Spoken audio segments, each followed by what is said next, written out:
करूंगा वानर। और अब तक तुम्हें ज्ञात हो ही गया होगा कि मेरा बाहुबल ये करने में पूर्णतः सक्षम है। इतना विश्वास है तुम्हें अपने बाहुबल पर? तो लो, अब इस राम सेवक की शक्ति का सामना करो। अमृत ताल का रक्षक ये राक्षस तो स्वयं भी अमर होगा, इसलिए इससे उलझने और संघर्ष करने में समय व्यर्थ गंवाने के स्थान पर मुझे अपना संपूर्ण ध्यान इस ताल को जल विहीन करने पर केंद्रित करना चाहिए।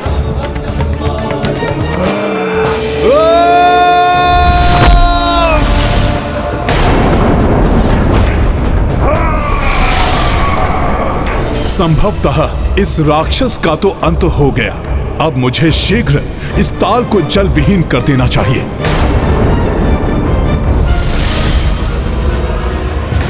लंकेश का सेवक हूं मैं, मायावी हूं। तुमने क्या सोचा मुझसे छुटकारा पा लिया तुमने? वानर, यही हूं मैं।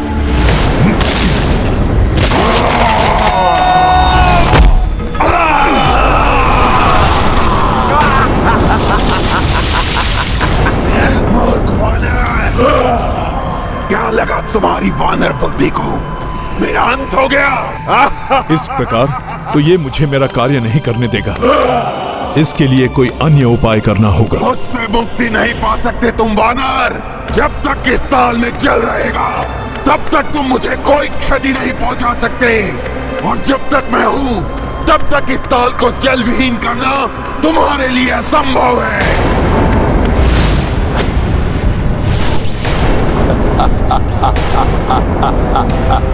मुझे क्षति पहुंचाना तुम्हारे लिए संभव नहीं है वनवासी।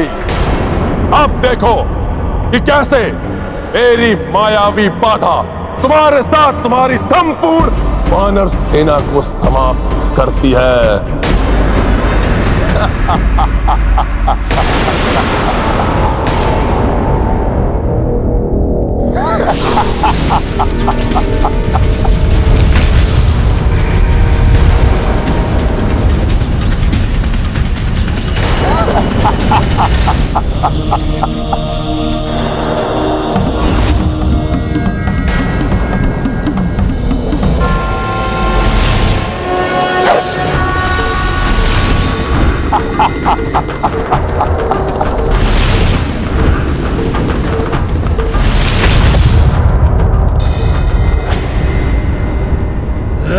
हे वरुण देव जी, धर्म की रक्षा हेतु दुर्भाग्यवश मुझे इस ताल को नष्ट करना ही होगा।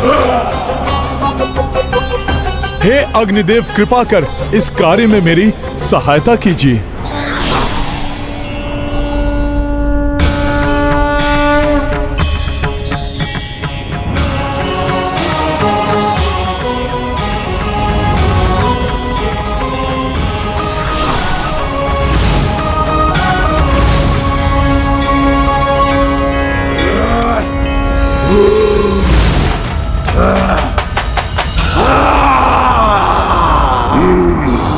ऐसा प्रतीत हो रहा है जैसे अग्नि स्वयं इसके शरीर पर आरूढ़ है, परंतु इसकी अग्नि को नष्ट करने की शक्ति है मुझ में।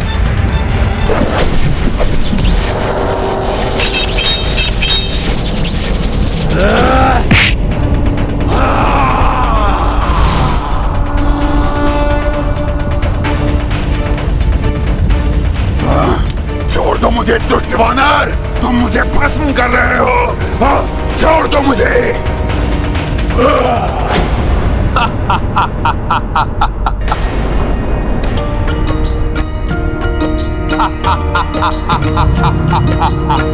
उतरे रावण रघुराई,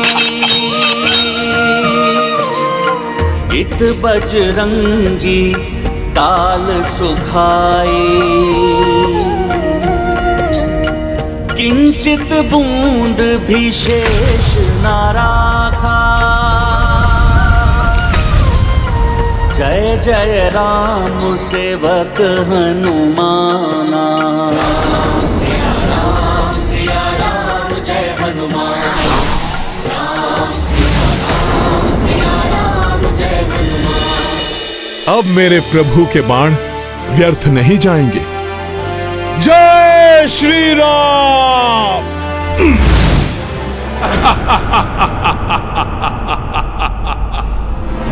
अमृत ताल के जल विहीन होने के बाद अब प्रभु के इस अस्त्र का प्रभाव रावण पर अवश्य होना ही चाहिए। किंतु चिंता तो इस बात की है कि कहीं इस दुष्ट के पास अपनी सुरक्षा के लिए अन्य कोई उपाय तो नहीं है।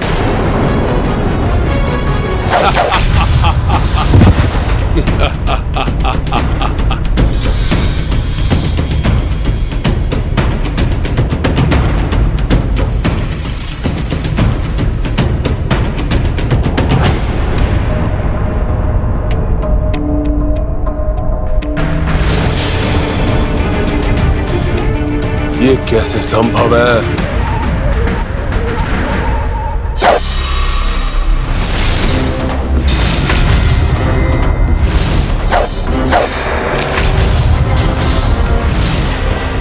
मेरे शीश पुनः मेरे देह से जुड़ क्यों नहीं रहे हैं?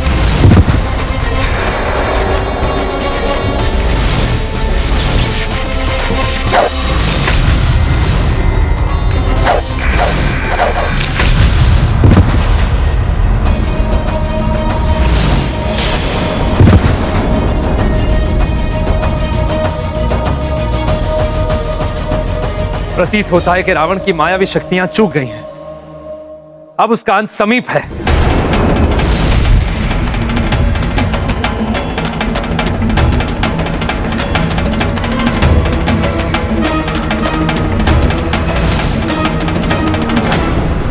ये कैसे हो सकता है? क्यों हो रहा है ये सब? मेरा शीश मेरे धड़ से अलग होकर पुनः क्यों नहीं लौट रहे?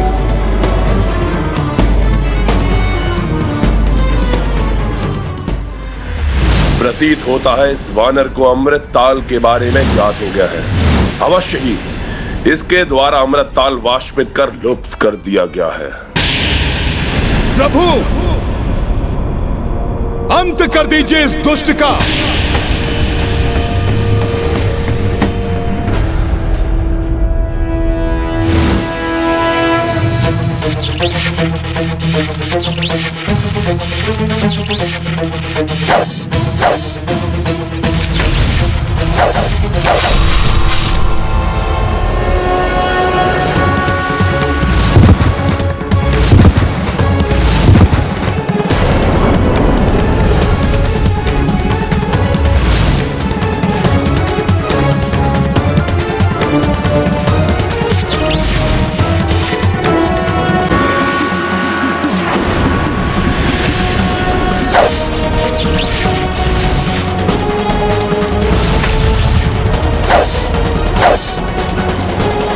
तुम नहीं अच्छा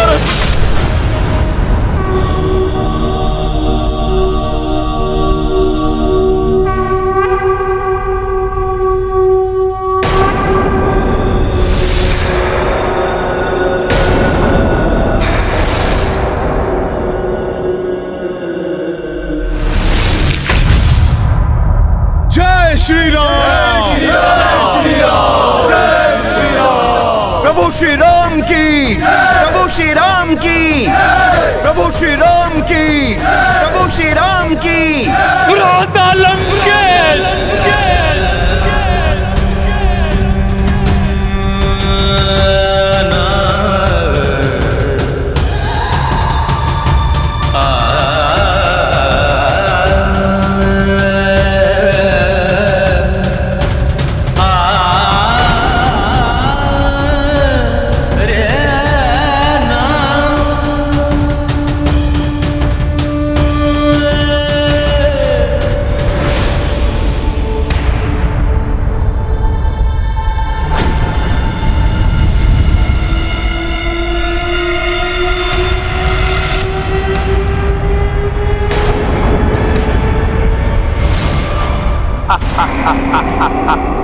ये कैसे संभव है?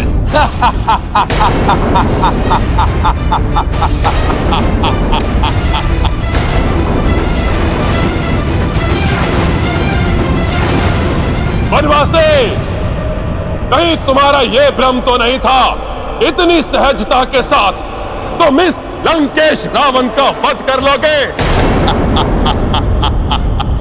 अब तो टूट गया ना तुम्हारा ये भ्रम। मैंने तो पहले ही कहा था कि रावण का वध करना कठिन ही नहीं, असंभव है। विभीषण जी, आप ही बताइए, ये कैसे संभव है?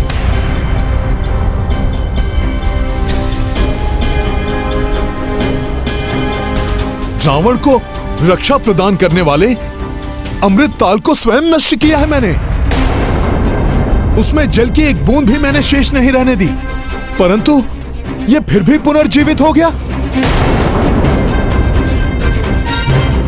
इसका तो अब तक अंत हो जाना चाहिए था।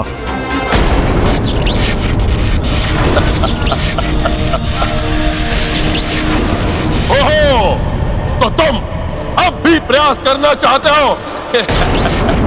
वैसे भी तुम्हारे इस तुड़ीर में अब अंतिम बाण शेष है, उसका भी प्रयोग करके देख लो। धर्म युद्ध करने वालों के तुणीर कभी बाण विहीन नहीं होते, महाज्ञानी रावण।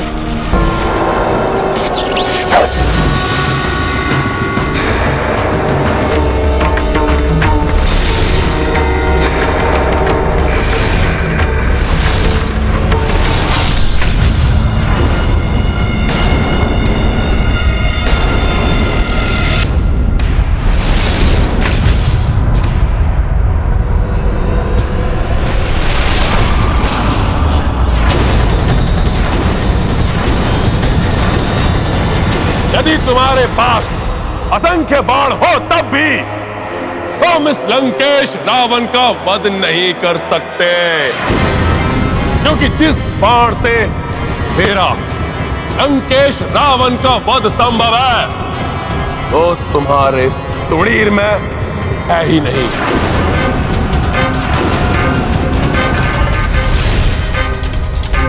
भ्राता लंकेश का इतना महत्वपूर्ण रहस्य मैं भूल कैसे गया? विभीषण जी, कैसा रहस्य? मैं प्रभु श्री राम को बताना भूल गया कि भ्राता लंकेश की मृत्यु का बाण स्वयं उनके पास ही है, जिसको प्राप्त किए बिना उनका वध असंभव है।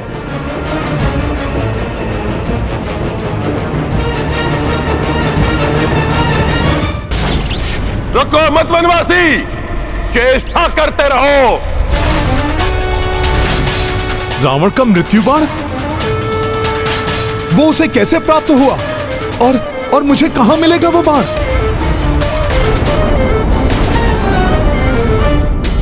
इस प्रकार तो मेरे प्रभु के समस्त प्रहार विफल होते जाएंगे। यदि मृत्यु बाण के बिना रावण की मृत्यु नहीं हो सकती, तो संसार के किसी भी कोने में छुपा कर रखा गया हो मृत्यु बाण को, मैं उसे ढूंढकर अवश्य लाऊंगा। बताइए, कहां है वो मृत्यु बाण? मृत्यु बाण वो बाण है जिसे भ्राता रावण ने स्वयं यमराज से छीनकर अपने अधिकार में ले लिया था। यमराज से मृत्यु बाण छीन लिया लंकेश ने? हाँ,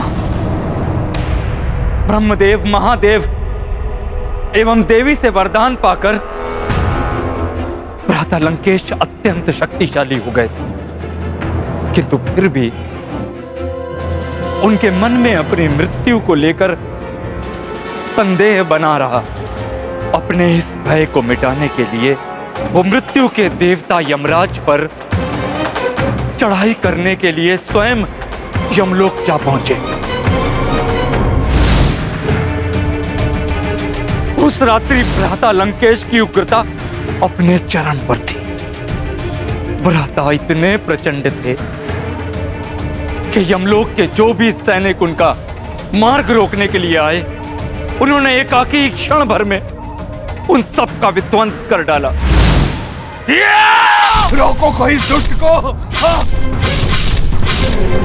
और मार्ग की समस्त बाधाओं को समाप्त करते हुए जब भ्राता लंकेश यमलोक में प्रवेश कर गए तो स्वयं यमराज उनका सामना करने के लिए उनके समक्ष आ गए। दोनों के मध्य महासंग्राम छिड़ गया।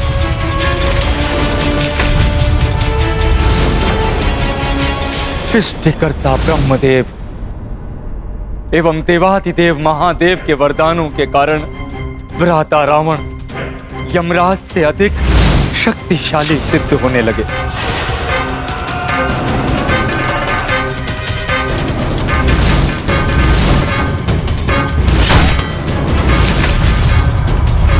और यमराज को संभलने का अवसर ही नहीं दिया भ्राता रावण ने, और विवश होकर यमराज को अपनी पराजय स्वीकार करनी पड़ी।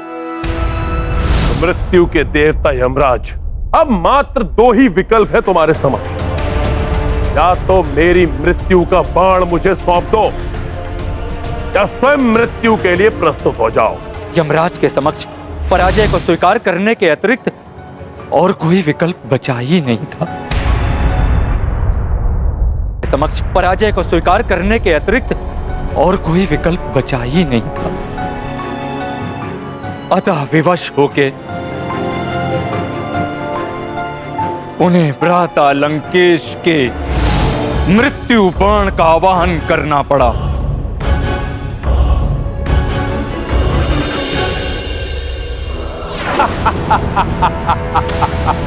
अब ये मेरी मृत्यु का बाण मेरे अधिकार में रहेगा। जब किसी को यह बाण ही प्राप्त नहीं होगा तो कोई भी मेरा वध नहीं कर पाएगा। अमर हो जाएगा त्रिलोक विजेता लंकेश रावण। और भ्राता लंकेश जब अपना मृत्यु बाण लेकर पुष्पक पर आरूढ़ हुए, तभी यमराज ने उन्हें चेतावनी दी। रावण, इस भ्रम में कदापि मत रहना कि तुमने अपनी मृत्यु पर विजय प्राप्त कर ली है। तुम जिस पृथ्वी पर रह रहे हो वो नश्वर है। वहां जिसका जन्म होता है, समय आने पर उसकी मृत्यु भी होती है। तुम नहीं बच पाओगे रावण। तुम्हारे मृत्यु का भी जब समय आएगा, तुम्हारा यह मृत्यु बाण स्वतः उसके पास पहुंच जाएगा जिसके हाथों तुम्हारी मृत्यु होगी। तो विभीषण जी, इस समय वो बाण है कहां? कृपया करके मुझे शीघ्र बताइए। मैं किसी भी मूल्य पर उस बाण को लेकर आऊंगा। ये तो स्वयं मुझे भी ज्ञात नहीं कि वो बाण कहां रखा गया है, किंतु जहां तक मेरा अनुमान है,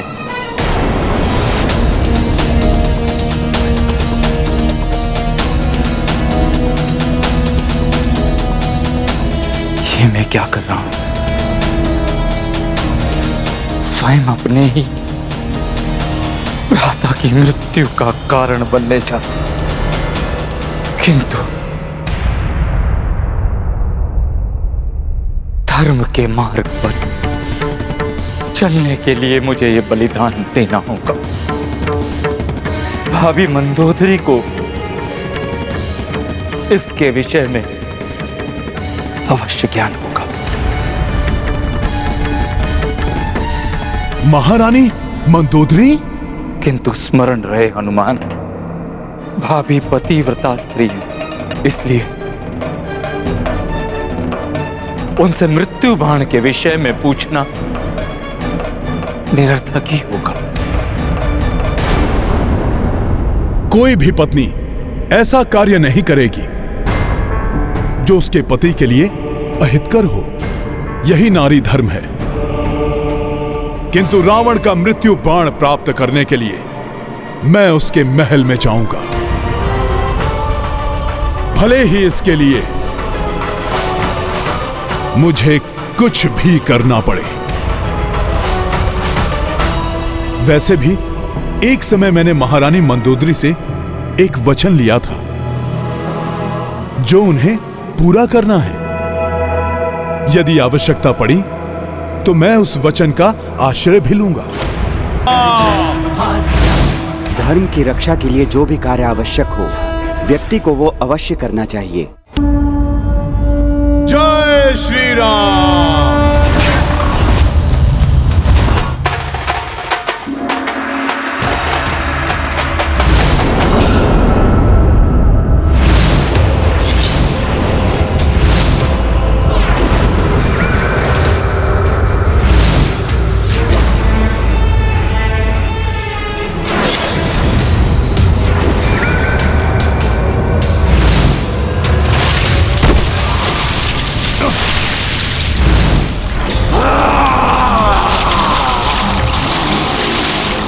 ये अदृश्य शक्ति पुनः मुझ पर वार करने वाली है। अभी इसका उपाय करता हूं।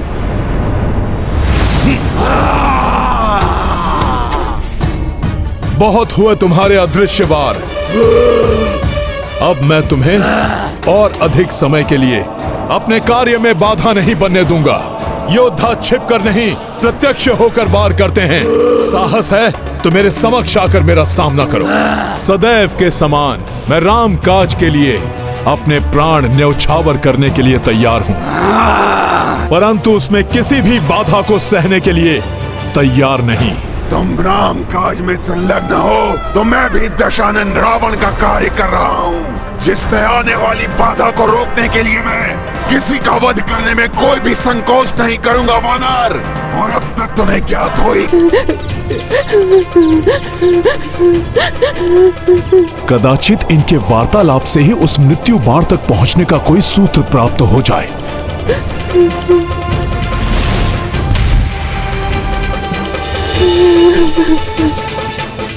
जब से युद्ध आरंभ हुआ है, मेरे पुत्र के विषय में भी कुछ ज्ञात नहीं हो सका। कौन जाने कि वो जीवित भी है या नहीं। मेरे भी 2 पुत्र थे। युद्ध आरंभ होने के पश्चात उनके बारे में कुछ ज्ञात नहीं हो पा रहा है। पता नहीं क्या होगा उनका। मुझे तो हम सबका भविष्य अंधकार में दिखाई दे रहा है। सब भविष्य के लिए चिंतित हैं।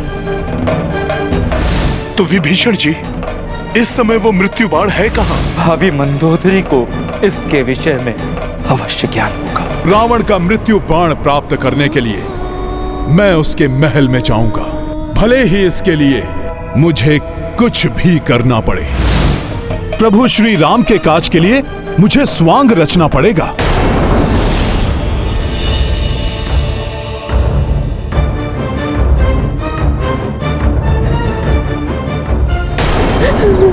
बम बम भोले, बम बम भोले, बम बम भोले, बम बम भोले। हर हर बम बम, हर हर बम बम, हर हर बम बम, हर हर बम बम, बम बम भोले। जोगी घर घर गाता जाए, सबका भाग्य बताता जाए। जोगी घर घर गाता जाए, सबका भाग्य बताता जाए।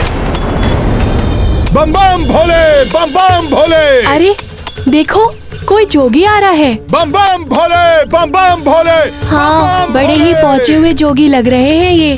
भूत भविष्य को देखे जोगी, जोगी से कुछ छुप ना पाए। आगे क्या है होने वाला, ये सब जोगी ही बतलाए।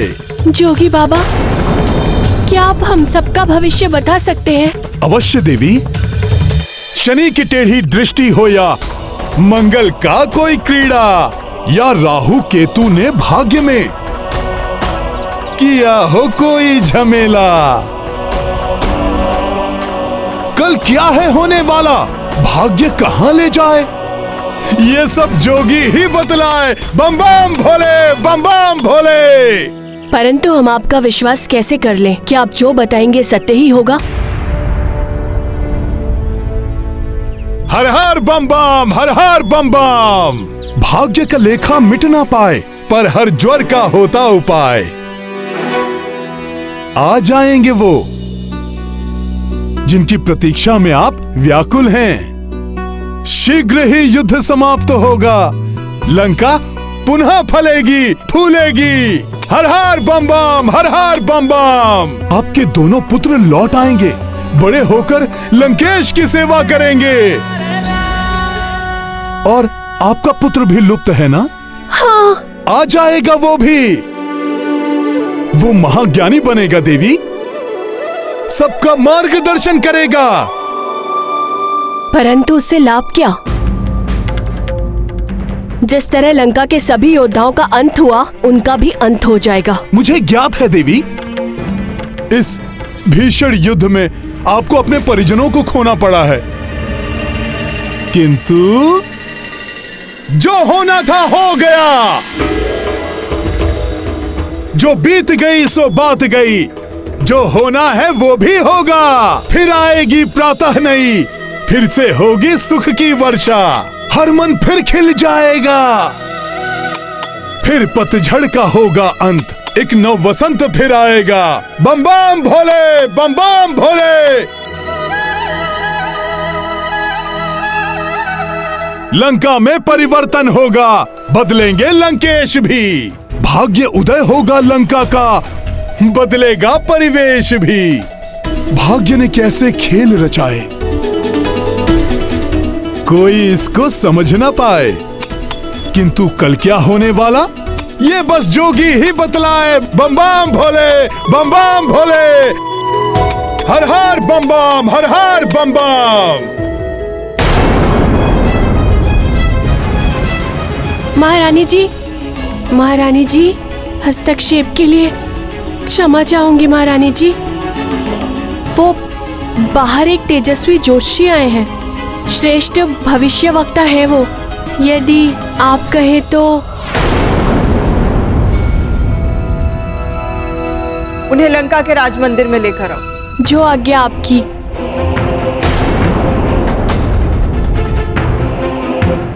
वनवासी, बहुत प्रहार कर लिए तुमने अपने इन बाणों से और सब भी विफल हो गए। अब प्रहार मैं करूंगा। मेरा ये अस्त्र तुम्हें तुम्हारे काल के दर्शन करा देगा। लो!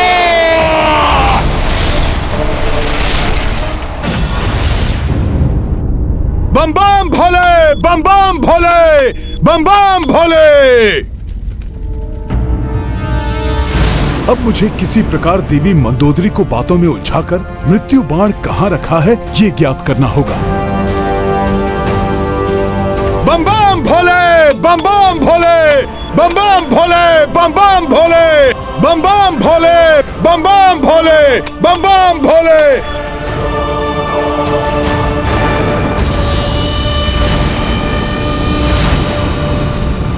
ये जोगी कुछ परिचित से प्रतीत हो रहे हैं। ये कहीं तो देखा है मैंने इन्हें। क्या महारानी मंदोदरी ने मुझे पहचान लिया? यदि ऐसा हुआ तो बड़ा अनर्थ हो जाएगा। मैं इनसे मिल भी चुकी हूँ, कहीं ये। प्रणाम महारानी। हर हर महादेव।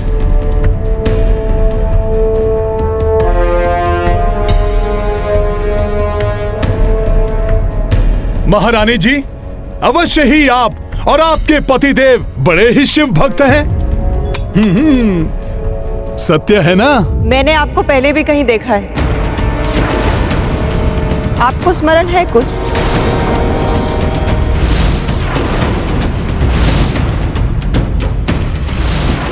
अब क्या करूं?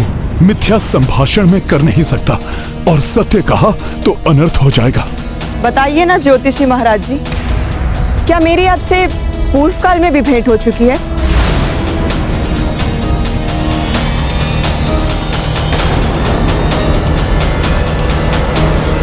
महारानी जी, हर जोगी की यही कहानी, रमता जोगी बहता पानी। हिम क्षेत्र से लंका तक जोगी घट घट भ्रमण करे।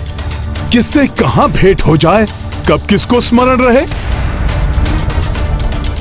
आप भाग्य बांचते फिरते हैं, तो बताइए आपके अनुसार लंका के भाग्य में क्या होने वाला है? पूछना है लंका का भाग्य या लंकेश की चिंता सताए। जोगी बताए मन की बात, जोगी से कुछ छिप ना पाए। अतुलित युद्धवीर लंकेश महाभट है, महाबलवान, महाभक्त हैं महादेव के, वेद शास्त्र के हैं विद्वान। उस पर पतिव्रता हैं आप, आपके व्रत से वो हैं रक्षित। फिर क्यों भय से कांप रही हैं? आपके स्वामी हैं सुरक्षित। बम बम भोले, बम बम भोले, बम बम भोले, हर हर महादेव। अब ये चिंता तजिए देवी, उनकी चिंता तो है व्यर्थ, कोई उनको हरा न पाए। महाबली वो सर्वसमर्थ, सुख वैभव से फिर ये लंका सबकी प्रिय बन जाएगी। उज्जवल भविष्य है इस नगरी का, फिर समृद्धि आएगी। हर हर बम बम।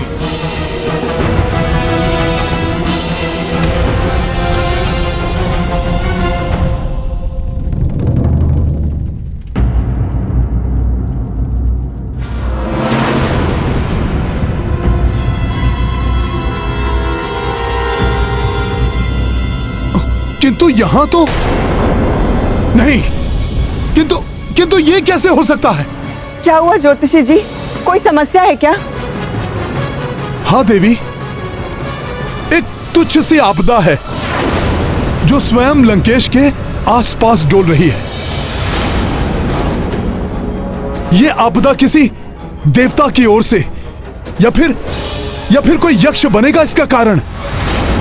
मैं कुछ समझ नहीं पा रहा हूं। कहीं ये किसी नर की ओर से तो नहीं? हाँ, अपितु जहां तक मेरा अनुमान है, ये आपदा किसी वानर की ओर से आ सकती है।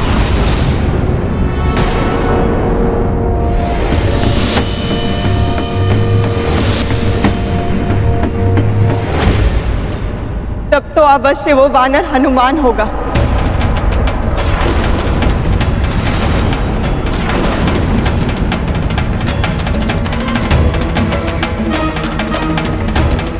हाँ, बस उस वानर से सतर्क रहना होगा। वही संकट उत्पन्न कर सकता है लंकेश के लिए। किंतु हनुमान कैसा संकट उत्पन्न कर सकता है, देखकर बताइए ना।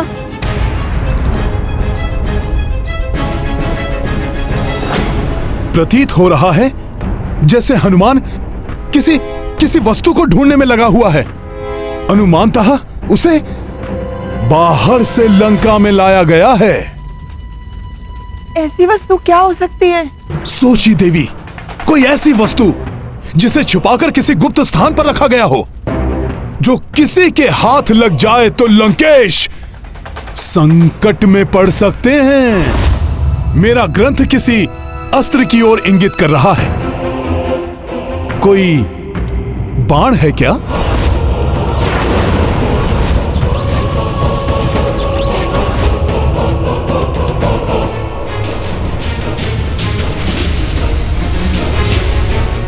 कहीं मृत्यु का बाण तो नहीं?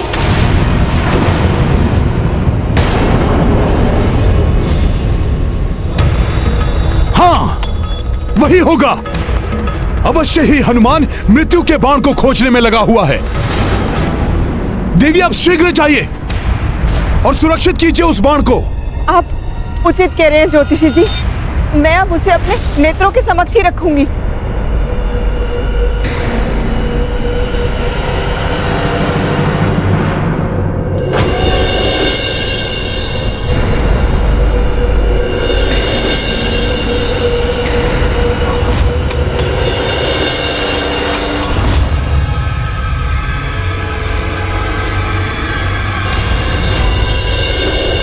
इतना तेज महादेव की जैसी आभा, ये कोई साधारण ज्योतिषी नहीं है।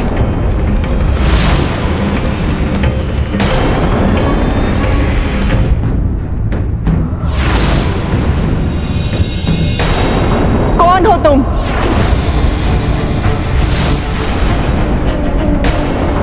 मुझे विश्वास है कि तुम ज्योतिषी का छद्म वेश धारण करके मेरे समक्ष आए हो। यदि अब तुम अपनी भलाई चाहते हो तो अपने वास्तविक रूप को धारण कर लो।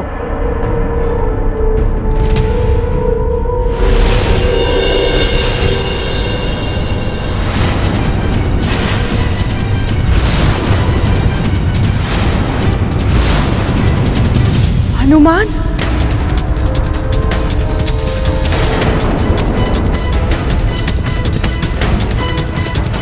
छद्म रूप धारण करने के लिए मैं क्षमा प्रार्थी हूं देवी, किंतु इस धर्म और अधर्म के युद्ध का अंत करने के लिए, लंका नगरी से पाप का साम्राज्य समाप्त करने के लिए आपके समान ही पतिव्रता स्त्री माता सीता की अस्मिता की रक्षा करके उन्हें अपने पति को लौटाने के लिए मुझे ये स्वांग रचना पड़ा। उस एक मृत्यु बाण के बिना ये सब संभव नहीं है देवी। देवी, मुझ पर कृपा करके मुझे वो बाण प्रदान करें। नहीं, कदापि नहीं।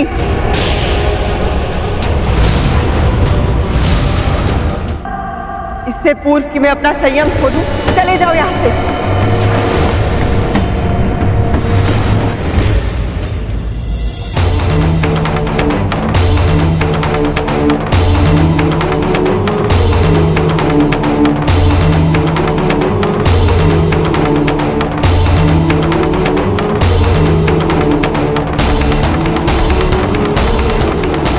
देवी, मुझे क्षमा करें।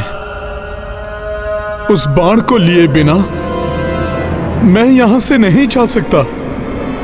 हनुमान, मैं श्राप दे सकती हूं तुम्हें। एक पतिव्रता स्त्री के श्राप में इतनी शक्ति होती है कि संपूर्ण ब्रह्मांड में हाहाकार मचा दे। शांत देवी, शांत। आपने पूर्व काल में मुझे एक वचन दिया था। जब ऋषिवर दुर्वासा ने लंकेश को क्षमा दान दिया था।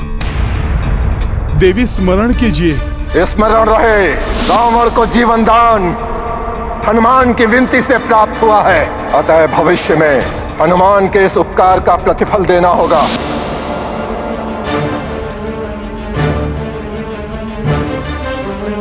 देवी, उसी वचन की पूर्ति के रूप में आप मुझे वो मृत्यु बाण प्रदान कीजिए।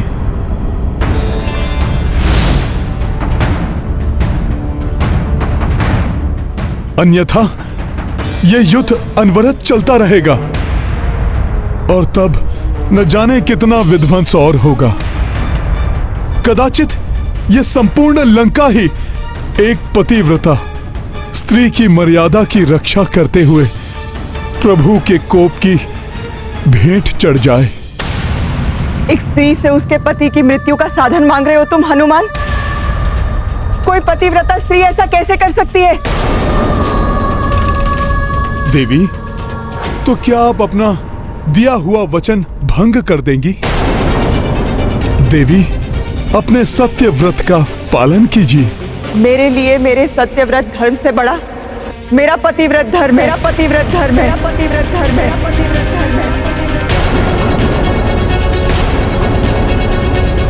इसे निभाते हुए भले ही मेरा सत्यव्रत टूटे या कोई और वचन भंग हो, मंदोदरी ऐसा कदापि नहीं करेगी। क्षमा देवी। प्रभु श्री राम के कार्य के प्रति पूर्णतया समर्पित मैं अधिक उत्साह में आकर यह भुला बैठा था कि मैं एक पतिव्रता स्त्री से उसके पति की मृत्यु का साधन मांग रहा हूं।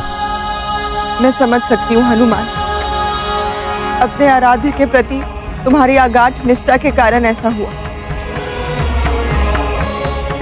आप धन्य हैं।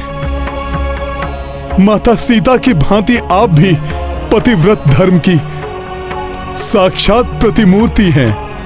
देवी, आपका सत्यव्रत धर्म आपके पतिव्रत धर्म के कारण टूट ना जाए, इसलिए मैं आपको वचन से मुक्त करता हूं।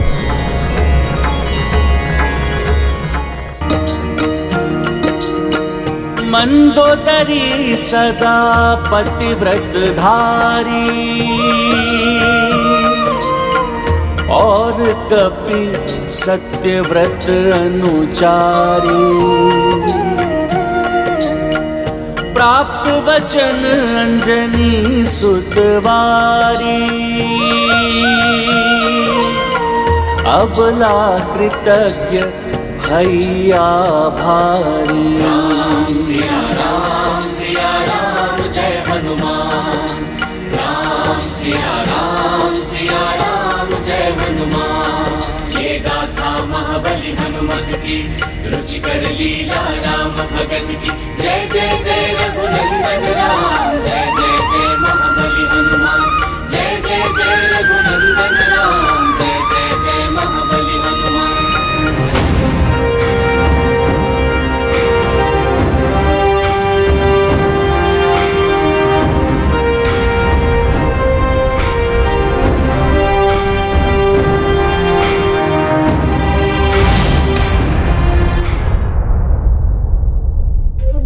बिना मृत्यु बाण के तो रावण का अंत असंभव है। प्रभु कैसे इस युद्ध को समाप्त कर पाएंगे?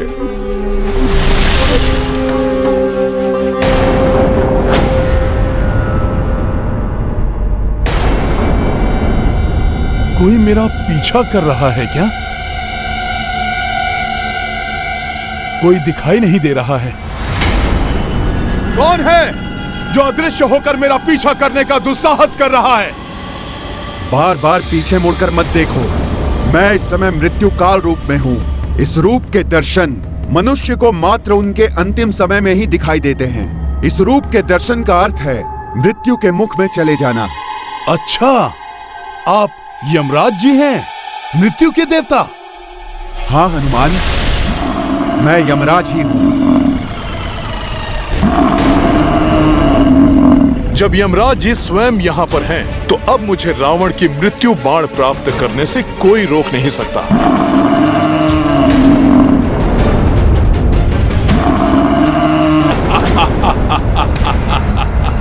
रावण का वध करना तुम्हारे बस में नहीं है वनवासी।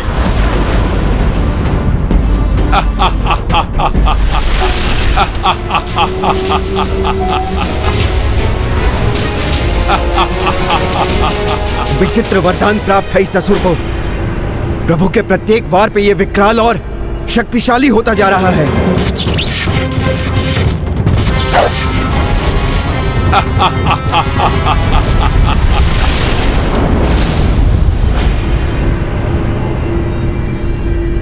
स्वामी लंकेश की शक्ति बढ़ने के साथ साथ मेरे हृदय का कंपन भी बढ़ रहा है। न जाने क्या होने वाला है आज। पति कितना भी अधर्मी क्यों न हो, किंतु पत्नी सदैव पति के हित के लिए ही तत्पर रहती है। महारानी मंदोदरी भी लंकेश का मृत्यु बाण कभी नहीं देंगी। उस बाण को युक्ति से प्राप्त करना होगा।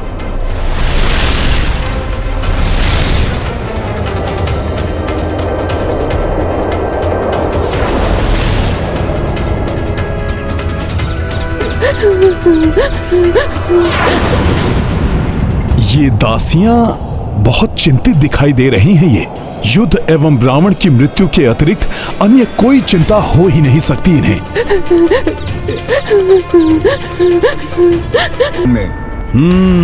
मृत्यु का भय अवश्य दहल जाएगा उसका हृदय आपके काल रूप के दर्शन से। मृत्यु का भय बहुत बड़ा होता है यमराज जी। उस अधर्मी को आप अपने इस मृत्यु काल रूप का दर्शन दीजिए। कहिए कि उसका अंत समय आ गया है। अवश्य ही भयभीत हो उठेगा वो कि बिना मृत्यु बाण के उसका अंत समय कैसे आ सकता है, और तब वो स्वयं हमें अपने मृत्यु बाण तक लेकर जाएगा। हाँ हनुमान, युक्ति तो अच्छी सुझाई है तुमने। मैं शीघ्र ही जाकर उसे दर्शन देता हूँ। मेरा यह अस्त्र तुम्हें तुम्हारे काल के दर्शन करा देगा। लो!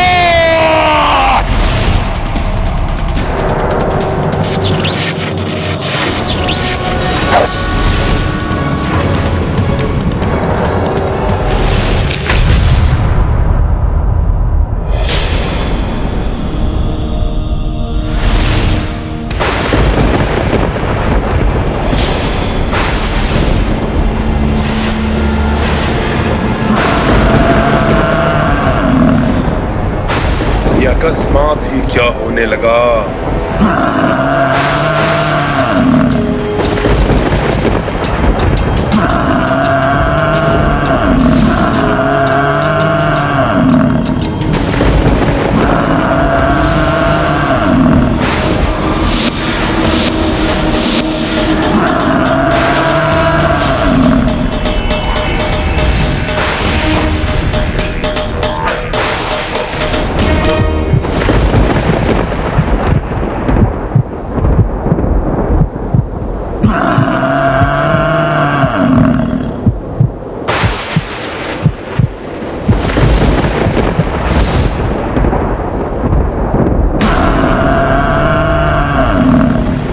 ये तो कालदेव है, मृत्यु काल रूप में। ये कैसे संभव है? मेरी मृत्यु का बाण तो मेरे पास ही सुरक्षित है। ये सब क्या होने लगा अकस्मात ही? ये रावण एकाएक भयभीत कैसे हो उठा?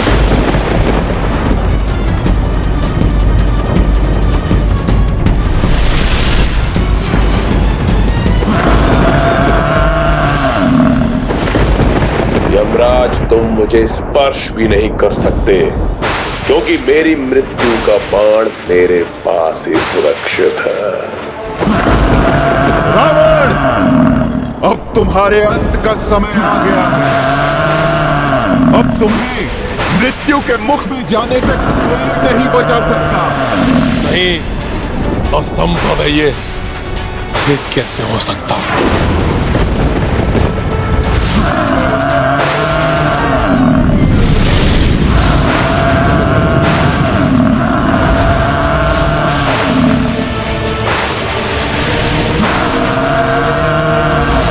यमराज तो लंका के राजभवन की ओर बढ़ गए हैं। कहीं यमराज मेरी मृत्यु का बाण लेने के लिए तो लंका नहीं जा रहे। मैं कदापि ऐसा नहीं होने दूंगा। मुझे शीघ्र जाकर देखना चाहिए। अब तुम्हें मृत्यु के मुख में जाने से कोई नहीं बचा सकता। मेरा अंत कभी नहीं हो सकता। उससे मेरी मृत्यु का बाण कोई नहीं छीन सकता।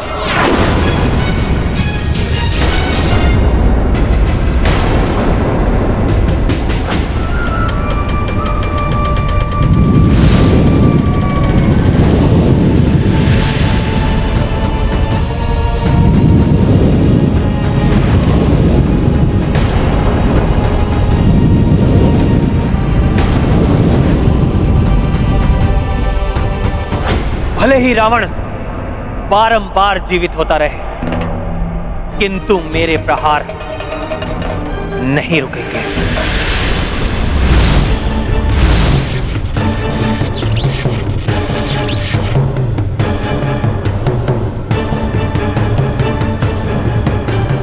रावण, तुम कितना भी मायावी धूम्र से स्वयं को छुपा लो, मेरी दिव्य दृष्टि से नहीं बच पाओगे तुम।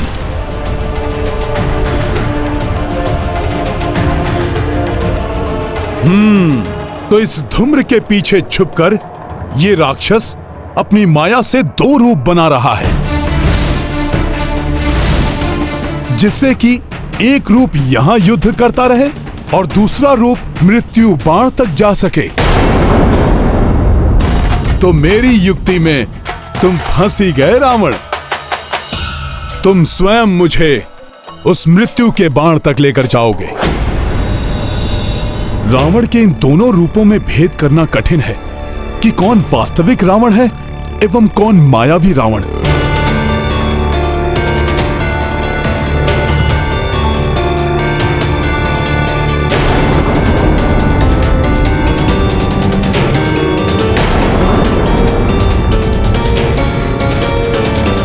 रावण, बहुत चतुर समझते हो ना स्वयं को, किंतु मैं तुम्हारा पीछा नहीं छोड़ूंगा।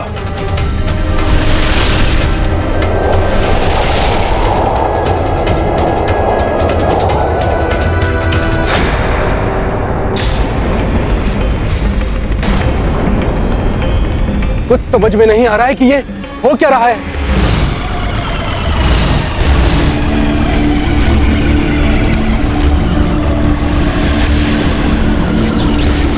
क्या देख रहे हो वनवासी? बहुत प्रहार कर लिए तुमने, अब मेरा भी प्रहार देखो।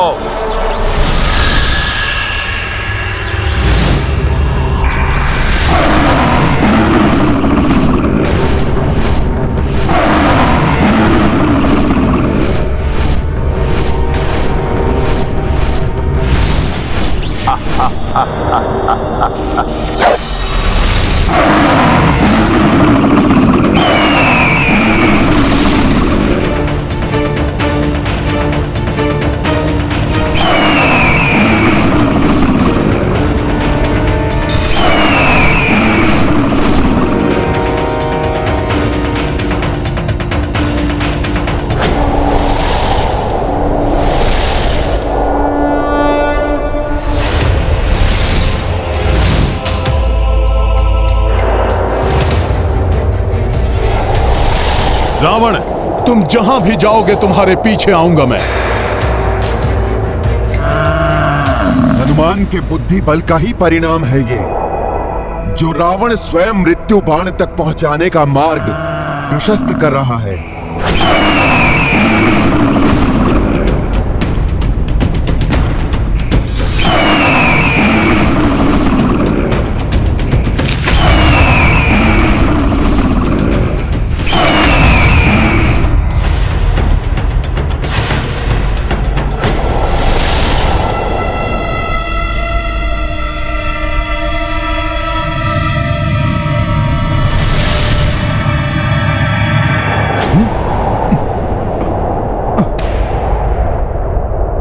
ये क्या?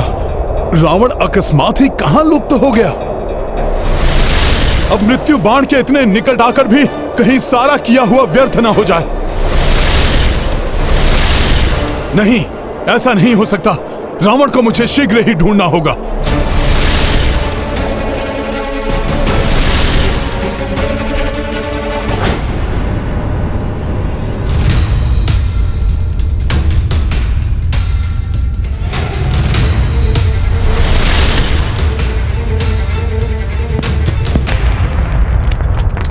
वो है लंकेश, किंतु वो मायावी छिद्र तो बंद हो रहा है।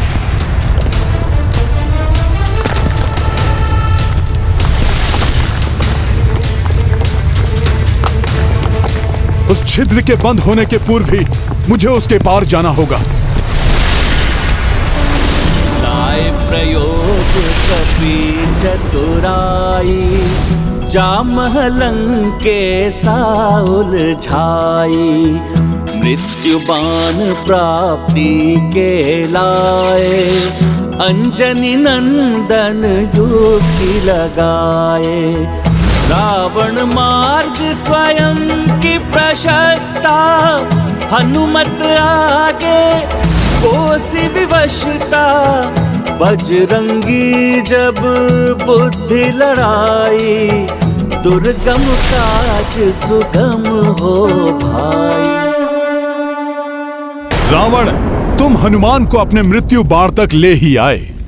मेरे मृत्यु बाण तक मेरे अतिरिक्त कोई अन्य पहुंच ही नहीं सकता। यही होगा मेरा मृत्यु बाण।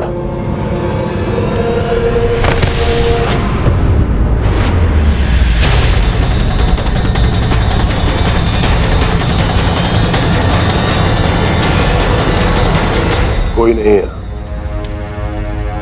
कदाचित भ्रम हो गया था मुझे।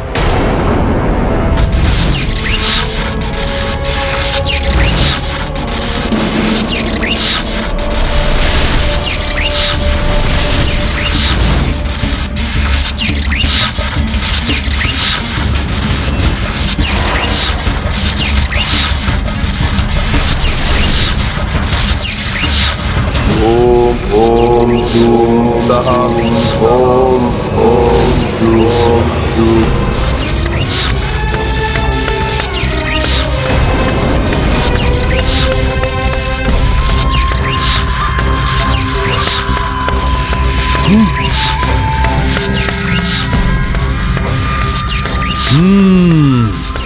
तो ये है रावण की मृत्यु का बाण। मैं जानता था मेरे इस मायावी गुप्त स्थान से इसे कोई नहीं ले जा सकता था।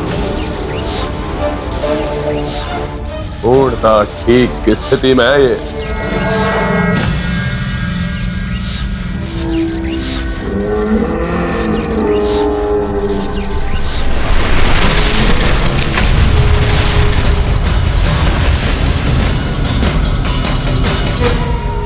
अब जाकर उस वनवासी को समाप्त करता हूं। बहुत अस्त्र चला लिया उसने।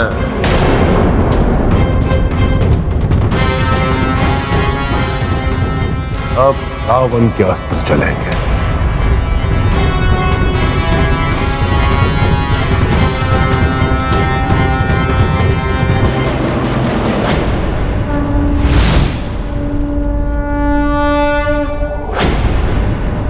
रावण, अब सुरक्षित नहीं रहेगा तुम्हारा यह मृत्यु बाण, और ना ही तुम सुरक्षित रह पाओगे। जय श्री राम।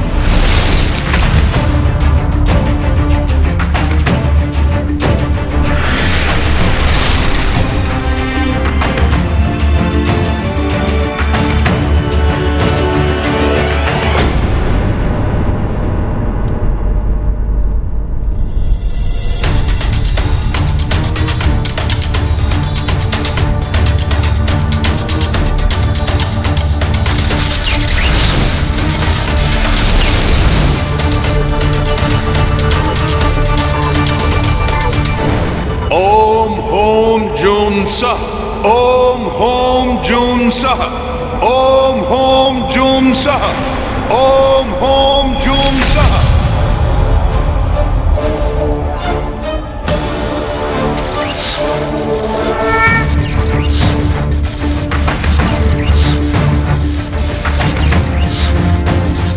अब इसे लेकर मैं शीघ्र ही मेरे प्रभु के पास जाऊंगा और तब प्रभु अविलंब वध कर देंगे इस राक्षस राज रावण का और इसके साथ ही अंत हो जाएगा इस पाप के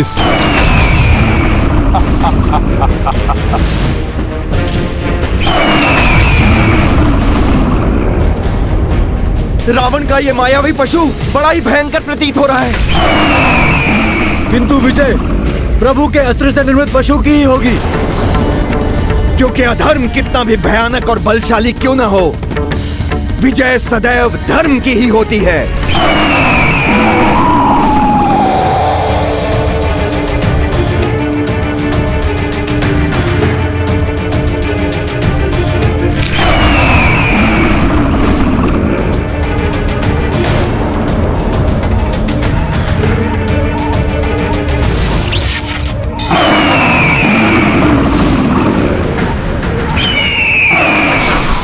धर्म के मेघ छट गए। अब दिखाता हूं तुम्हें वनवासी कि रावण है क्या। मुझे शीघ्र ही अपना कार्य संपन्न करके यहां से निकलना होगा। ये क्या कर रहे हो हनुमान? क्या कर रहे हो हनुमान? क्या कर रहे हो हनुमान?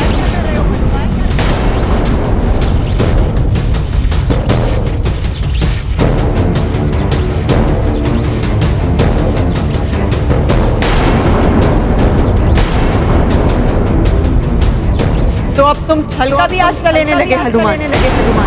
धर्म की दुहाई देने वाला हनुमान अब चोर कंध पे उतर आया है। क्या ये अधर्म नहीं है? अधर्म नहीं है।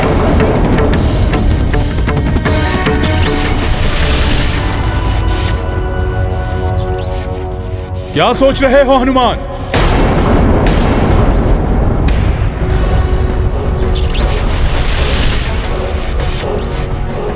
जो तुम कर रहे हो वो उचित है क्या?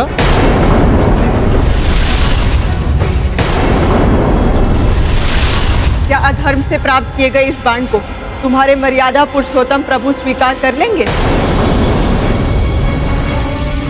नहीं, प्रभु इसे कदापि स्वीकार नहीं करेंगे। हनुमान को ऐसा कार्य शोभा नहीं देता, अपराध है ये। मैं ये क्या करने जा रहा था? धर्म की रक्षा के लिए अधर्म का आश्रय? उचित तो यही होगा तुम्हारे लिए हनुमान कि अधर्म मत करो, लौट जाओ यहाँ से। अधर्म तो रावण ने किया है देवी। इस मृत्यु बाण को यमराज से छीनकर मैं तो न्याय कर रहा हूं। विधाता ने जो भाग्य में लिखा है उसे कोई भी परिवर्तित नहीं कर सकता। मैं भले ही चौर कर्म कर रहा हूं, किंतु ये धर्म की रक्षा के लिए है। मैं अपने किसी निजी स्वार्थ के लिए ये सब नहीं कर रहा हूं। अतः ये कदापि अधर्म नहीं है। तुम्हारे प्रयास व्यर्थ हो जाएंगे हनुमान। अधर्म का कलंक भी लग जाएगा तुम्हारे मस्तक पर। हनुमान तो असमंजस में फंस गए। इस दुविधा से निकलना होगा हनुमान को। यदि हनुमान रावण का मृत्यु बाण लेकर नहीं गए तो इस युद्ध का अंत कैसे हो पाएगा? प्रभु श्री राम के प्रयास विफल होते जाएंगे। नहीं, प्रभु श्री राम कदापि अधर्म का साथ नहीं देंगे। मुझे ये मृत्यु बाण यहीं छोड़ना होगा।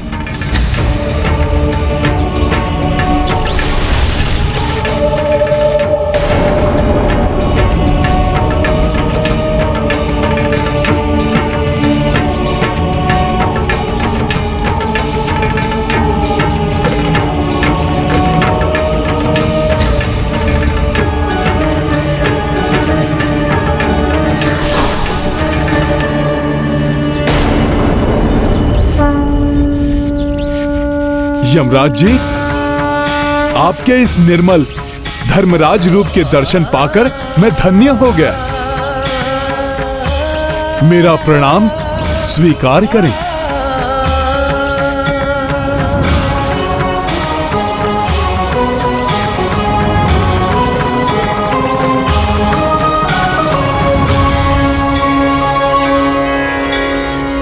हनुमान, धर्म अधर्म की दुविधा में पड़ गए हो। हाँ धर्मराज जी। ये अधर्म नहीं है हनुमान, अपितु तुम तो इस बाण को उसके उचित स्थान पर पहुंचाकर धर्म संगत कार्य कर रहे हो। किंतु है तो ये चौर कर्म ही ना, इसे मेरे प्रभु कदापि स्वीकार नहीं करेंगे। हनुमान, धर्म की रक्षा के लिए आवश्यक है, इसीलिए तुम्हें इस बाण को प्रभु के संज्ञान में आए बिना ही उनके तुनीर में रखना होगा। इस प्रकार जैसे ही रावण के जीवन की अंतिम घड़ी आएगी, उसका मृत्यु बाण प्रभु के हाथ में आ जाएगा। किंतु ये तो पूर्णतया धर्म के विरुद्ध होगा, प्रभु के साथ छल होगा ये। नहीं हनुमान, कोई छल नहीं, कोई धर्म के विरुद्ध कृत्य नहीं होगा ये। मैं धर्मराज तुम्हें अधर्म का कार्य करने को कैसे कह सकता हूं भला? हनुमान, अधर्म तो तब होगा जब रावण का मृत्यु काल आने पर भी प्रभु श्री राम के हाथों उसे मृत्यु प्राप्त नहीं हो पाएगी। किंतु धर्मराज जी, कभी कभी बड़े उद्देश्य को पूर्ण करने के लिए छोटी छोटी भूलों की अपेक्षा करनी पड़ती है। यमराज जी का कथन सत्य है, किंतु मेरे प्रभु श्री राम के लिए तो ये सर्वथा अनुचित और अधर्म ही है। क्या उनके बिना संज्ञान के ये कार्य करना अनुचित नहीं होगा? ये है मृत्यु के देवता। हाँ हनुमान, मैं यमराज ही हूँ। प्रणाम। रक्षराज रावण की मृत्यु का समय आ गया है। मैं उसी के प्राण हरने अपना मृत्यु पाश लेकर निकला हूँ, किंतु मुझे भय है कि मैं अपने उद्देश्य में असफल ना हो जाऊं। रावण का मृत्यु बाण उसी के अधिकार में है, जिसे उसने अपने भवन में कहीं छुपा कर रखा है। और जब तक वो मृत्यु बाण किसी भी प्रकार से प्रभु श्री राम के हाथ में ना आ जाए, तब तक रावण की मृत्यु असंभव है। हाँ हनुमान, यदि वो मृत्यु बाण ना मिले तो मैं यमराज होकर भी अपना धर्म और कर्तव्य पालन में विफल हो जाऊंगा। किंतु हनुमान, तुम तो बल, बुद्धि एवं युक्ति में अतुलित हो, संकट मोचन हो संसार के। मेरे भी संकट हर लो हनुमान। किंतु मैं भी तो महारानी मंदोदरी से वो मृत्यु बाण प्राप्त करने में विफल हो गया हूँ। हनुमान, विफलता का अर्थ पराजय मानकर बैठ जाना नहीं होता। सफलता प्रयास करके ही प्राप्त होती है। सोचो हनुमान, कोई तो उपाय होगा इस बाण को प्राप्त करने का, कोई युक्ति, कुछ तो ऐसा होगा जिससे वो अधर्मी अपनी मृत्यु से ना बच पाए, उसका हृदय भी मेरे काल रूप के दर्शन से दहल जाए, मृत्यु का भय समा जाए उसके मन में। मृत्यु का भय अवश्य दहल जाएगा। महादेव ने आखेटक का रूप धारण किया एवं नंदी हिंसक शूकर बन गए, और शीघ्र ही आखेटक शिव अपना धनुष बाण लिए शूकर का पीछा करने लगे।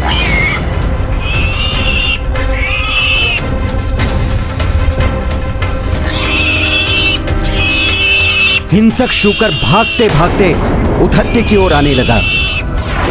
भय के मारे उथत्य के मुख से अकस्मात ही देवी आदिशक्ति का प्रथम बीज मंत्र प्रस्फुटित हुआ। एम एम एम एम।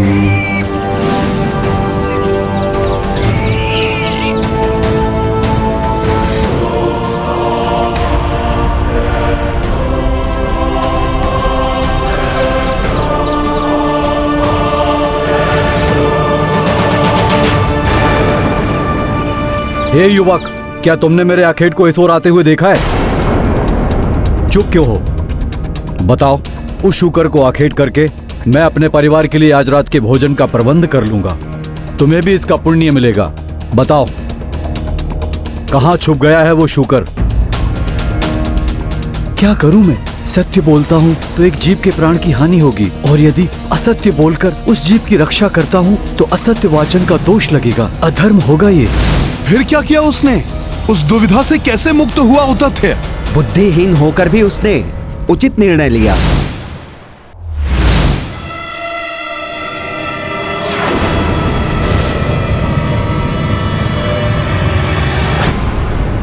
शूकर उस ओर गया है।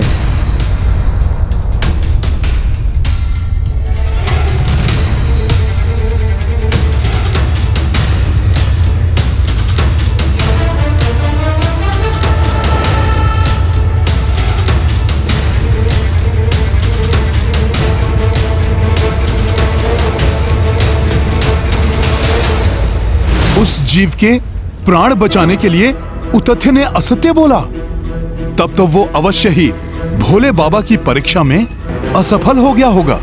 हनुमान, असत्य बोलकर भी उसने धर्म का पालन किया था। उतथ्य के झूठ बोलने से आखेटक क्रोधित हो उठा। तुमने मुझसे झूठ बोलने का दुस्साहस कैसे किया?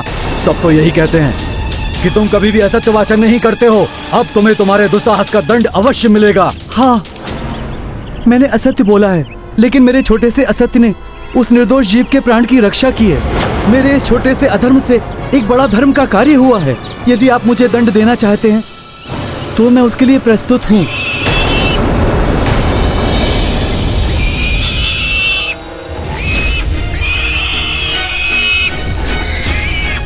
ये क्या? ये शूकर यहाँ वापस क्यों आ गया?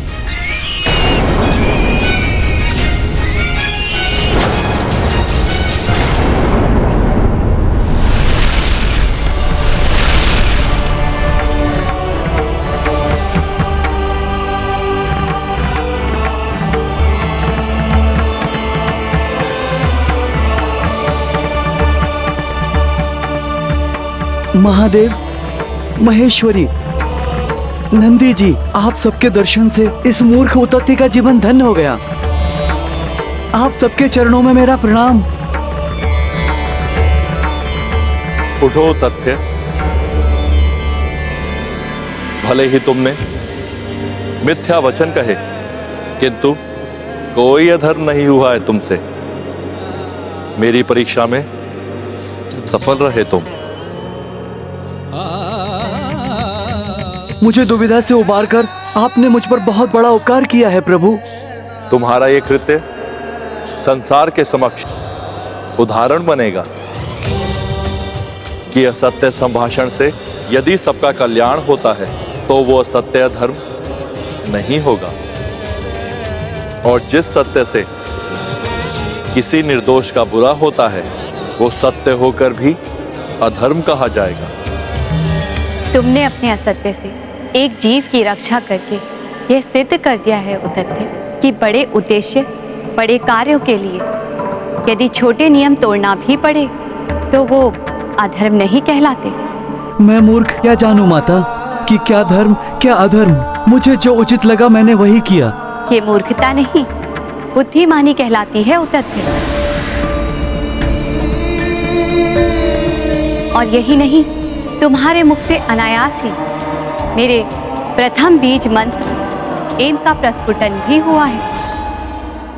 अतः मैं तुम्हें आशीर्वाद देती हूँ कि आज से तुम मूर्ख उतथ्य नहीं, महामुनि उतथ्य के नाम से जाने जाओगे। मैं कृत हूँ माता। आप सबको कोटि कोटि नमन। तुम्हारा कल्याण हो उतथ्य। परिस्थितियों के अनुसार ही ये निश्चित होता है कि कौन सा कार्य धर्म संगत है और कौन सा अधर्म है।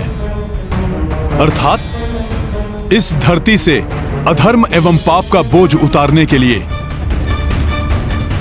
अधर्मी रावण का अंत होना आवश्यक है, और इसके लिए यहां से मृत्यु बाण को इस प्रकार ले जाना अधर्म नहीं है। तुम्हारा कार्य पूर्णतः धर्म संगत है हनुमान, किंतु अभी भी एक दुविधा उत्पन्न हो सकती है। अब कैसी दुविधा धर्मराज जी? वो दुविधा ये है हनुमान कि प्रभु इस बाण को चलाएंगे कहां?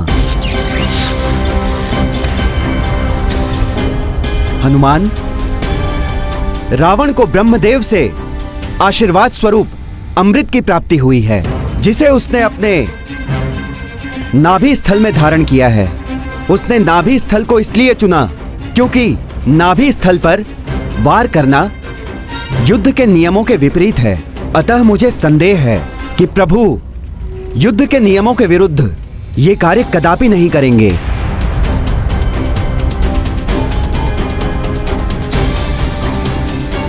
फिर ऐसी स्थिति में क्या करना चाहिए धर्मराज जी? हनुमान, तुम्हें प्रभु के तुणीर में यह बाण तो रखना ही है, किंतु प्रभु जब बाण चलाएंगे तब तुम्हें इस बाण का लक्ष्य परिवर्तित भी करना होगा। प्रभु राम के बाण की दिशा को परिवर्तित करने का वचन देना होगा तुम्हें मुझे। भविष्य में मेरे आदेश पर तुम ऐसा करोगे। मैं अंजने हनुमान आपको वचन देता हूँ कि आपकी आज्ञा के अनुसार उचित समय आने पर मैं प्रभु राम के बाण की दिशा को परिवर्तित करूंगा। बाल्यावस्था में ऋषिवर अगस्त ने भी मुझसे यही वचन लिया था। ऋषिवर अगस्त को भी यह ज्ञात था कि ब्रह्मा जी से प्राप्त अमृत को रावण ने अपनी नाभि में छुपा कर रखा है। हनुमान, अब तो तुम्हारे मन में कोई संशय नहीं है ना? जब धर्मराज ने मुझे स्वयं इस संशय से निकाल लिया, ऋषिवर अगस्त ने भी मुझसे वचन लिया, तब कैसे मैं इतने महत्वपूर्ण कार्य को करने से पीछे हट सकता हूं?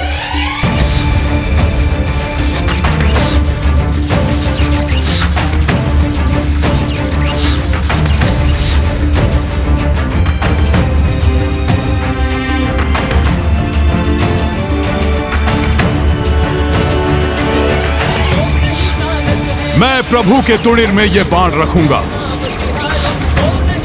समय आने पर इसका लक्ष्य परिवर्तन भी करूंगा।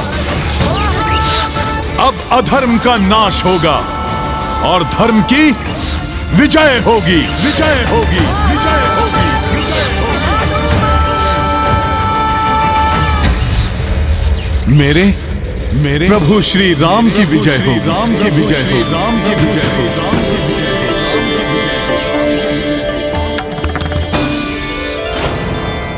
प्रणाम।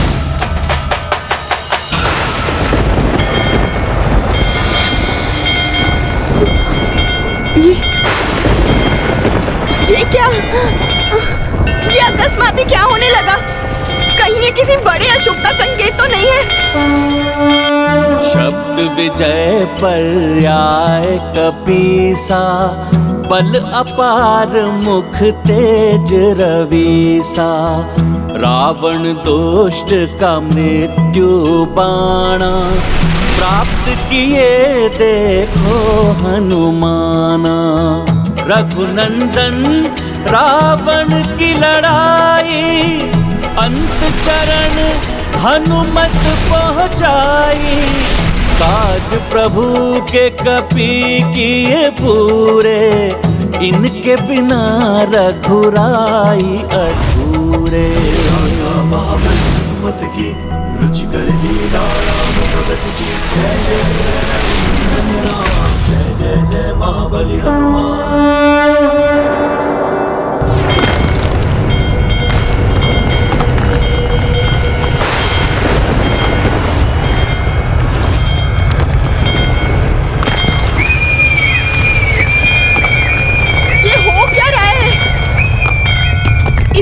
शकुन अकस्मात ही दिखाई देने लगे। कहीं कोई बड़ा अनर्थ तो नहीं? नहीं नहीं।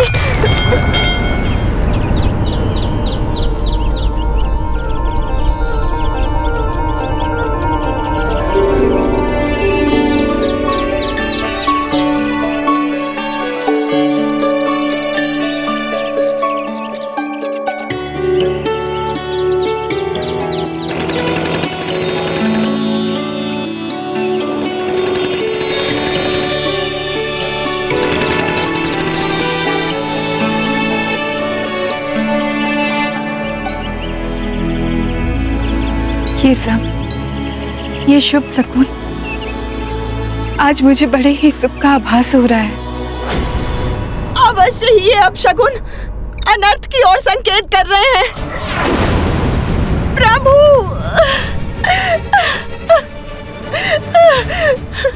प्रभु रक्षा करना मेरे स्वामी की। ये शुभ शकुन संकेत दे रहे हैं कि शीघ्र ही स्वामी अंत कर देंगे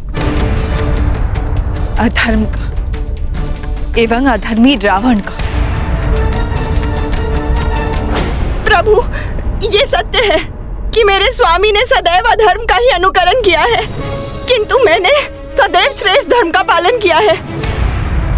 मैं अपने धर्म की दुहाई देती हूँ प्रभु, मेरे स्वामी की रक्षा करना, मेरे सौभाग्य सिंदूर को मत उजड़ने दीजिए प्रभु। मंदोदरी, अपने सुहाग की रक्षा करना चाहती हो तो सौभाग्य की समस्त सामग्री एकत्रित करो एवं उसे किसी ऐसी सौभाग्यवती पतिव्रता स्त्री को अर्पित करो जो तुमसे या हमारे परिवार से संबंधित ना हो। कहते हैं कि यदि ऐसी पतिव्रता स्त्री सौभाग्य सामग्री को स्वीकार करके सदा सौभाग्यवती रहने का आशीष दे दे तो भाग्य का लेखा भी परिवर्तित हो जाता है। अब यही एक अंतिम उपाय शेष है, अन्यथा रावण के पापों का प्रायश्चित अब मात्र उसकी मृत्यु ही है। उनकी रक्षा के लिए मैं कुछ भी करूंगी,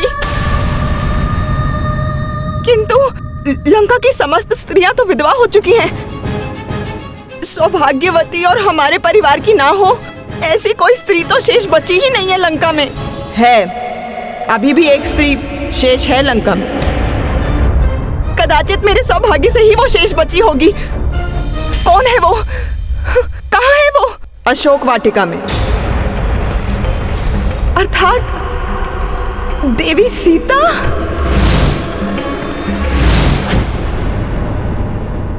सौभाग्यवती एवं पतिव्रता होने के कारण सीता सौभाग्य सामग्री को ठुकरा भी नहीं सकती।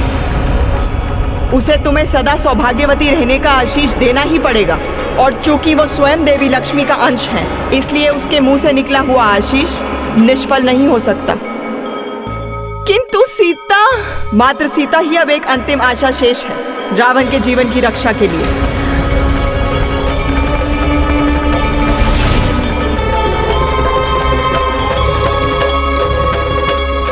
अब इस राक्षस के जीवन की कोई आशा शेष नहीं है। इसकी मृत्यु का बाण प्रभु के तुणिर में पहुंच चुका है।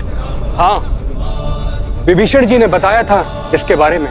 भ्राता लंकेश की मृत्यु का बाण स्वयं उनके पास ही है, जिसको प्राप्त किए बिना उनका वध असंभव है। मैं जानता था कि आप कभी भी प्रभु श्री राम के काज में असफल नहीं होंगे। कुछ भी करके आप मृत्यु बाण को लाने में सफल अवश्य हो जाएंगे। अब मुझे पूर्ण विश्वास हो गया है कि आज सूर्यास्त से पूर्व ही भैया राम इस मृत्यु बाण का प्रयोग अवश्य करेंगे। हाँ लक्ष्मण भैया, आज के सूर्यास्त के साथ ही पाप का साम्राज्य भी अस्त होने वाला है। नारायण नारायण। अब प्रभु के हर एक वार के साथ ही अधर्मी रावण अपने अंत के निकट पहुंचता जाएगा।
वनवासी।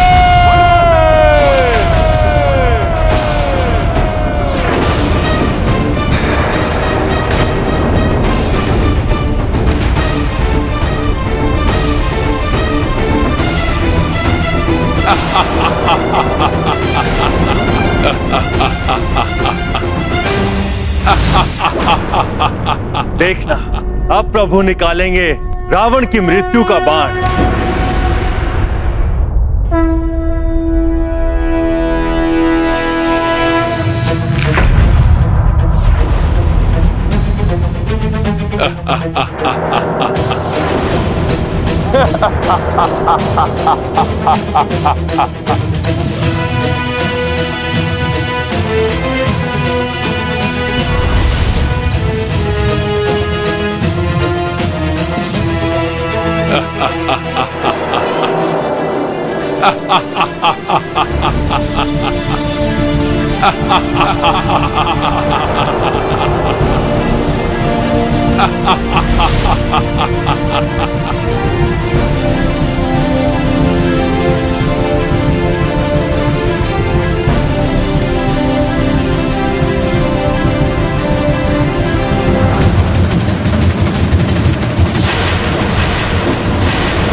बिना प्रभु के संज्ञान में यदि मैंने उनकी तुरंत में मृत्यु बाण रखा तो ये अधर्म और अनुचित होगा। हनुमान, अधर्म तो तब होगा जब रावण का मृत्यु काल आने पर भी प्रभु श्री राम के हाथों से मृत्यु प्राप्त नहीं हो पाएगी। किंतु धर्मराज जी, कभी कभी बड़े उद्देश्य को पूर्ण करने के लिए छोटी छोटी भूलों की अपेक्षा करनी पड़ती है। मैं तुम्हें ऐसी ही एक कथा सुनाता हूँ जिससे तुम धर्म और अधर्म की दुविधा से बाहर निकल सकोगे। एक समय उतथ्य नाम का एक युवक था।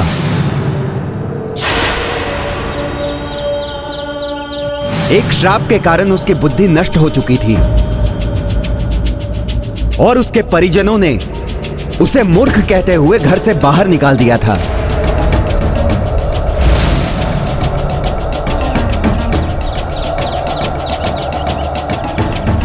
भले ही उतथ्य बुद्धिहीन है, किंतु उसमें एक बहुत ही अच्छा गुण है। हनुमान, वो कभी झूठ नहीं बोलता था। एक समय महादेव, शिव और नंदी ने उतथ्य के सत्यवाचन की परीक्षा लेने का निर्णय किया।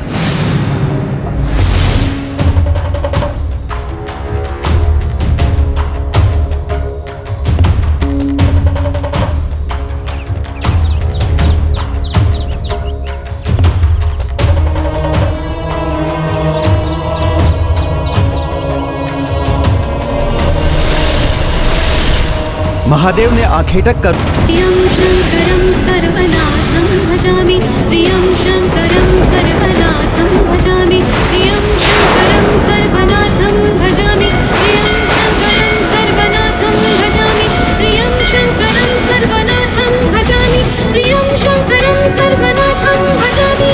ओम नमः शिवाय, ओम नमः शिवाय, ओम नमः शिवाय, ओम नमः शिवाय, ओम नमः शिवाय। हर हर महादेव, हर हर महादेव, हर हर महादेव, हर हर महादेव। प्रियं शंकरं सर्वनाथं भजामि, प्रियं शंकरं सर्वनाथं भजामि, प्रियं शंकरं सर्वनाथं भजामि, प्रियं शंकरं सर्वनाथं भजामि। ओम नमः शिवाय, ओम नमः शिवाय, हर हर महादेव, हर हर महादेव। प्रियं शंकरं सर्वनाथं भजामि, प्रियं शंकरं सर्वनाथं भजामि।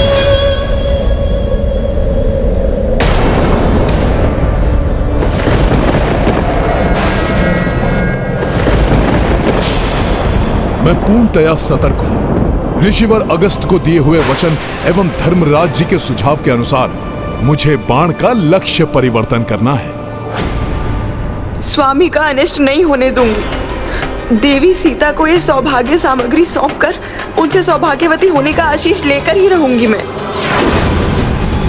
कितने भी कष्ट सहूंगी मैं, परंतु अपने स्वामी के जीवन पर आंच नहीं आने दूंगी।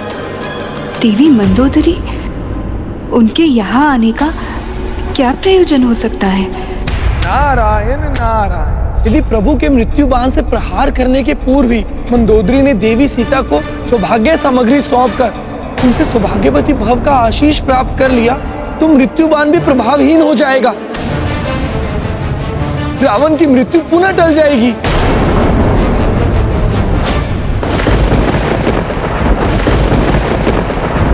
ये बाण मेरी मृत्यु के बाण के सदृश कैसे प्रतीत हो रहा है, जिसे कुछ ही समय पूर्व मैं स्वयं अपने राजप्रसाद में देख कर आया हूं।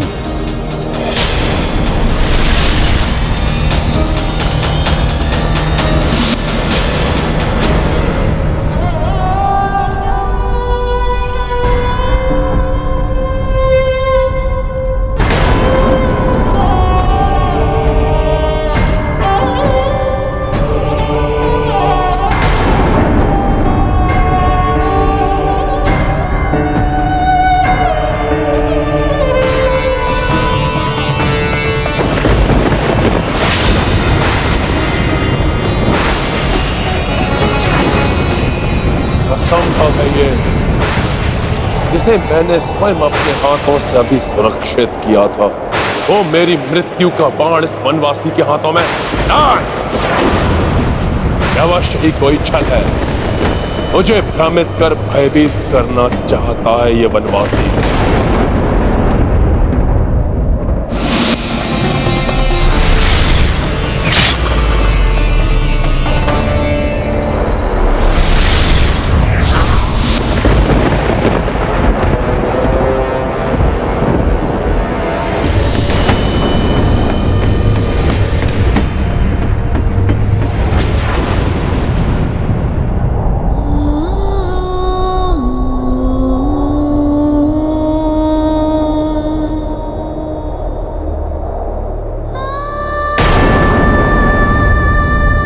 देवी,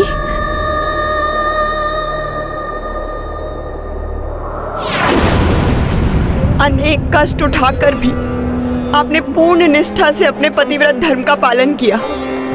मेरे हृदय में आपके लिए अपार श्रद्धा है। मेरा विश्वास कीजिए देवी, मैंने सदैव स्वामी के प्रत्येक अधर्म का विरोध किया है। देवी मंदोदरी, आपके प्रति मेरे हृदय में कोई द्वेष नहीं। मुझे ज्ञात है आप पूर्णतः निर्दोष हैं। देवी, एक नारी ही दूसरी नारी की पीड़ा को समझ सकती है।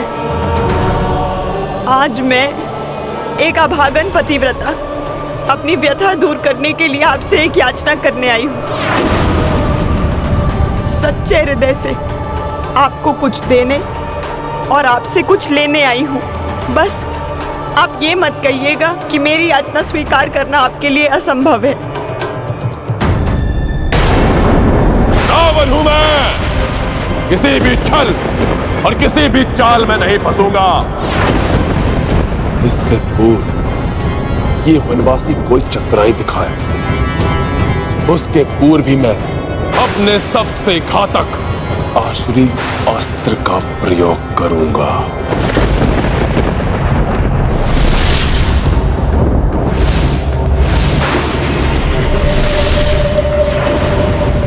तुम्हारे बाण मुझे कोई क्षति नहीं पहुंचा सकते वनवासी, और ये तुम्हारा मिथ्या बाण मेरा कुछ भी नहीं बिगाड़ सकता। इसकी मृत्यु इसके समक्ष खड़ी है,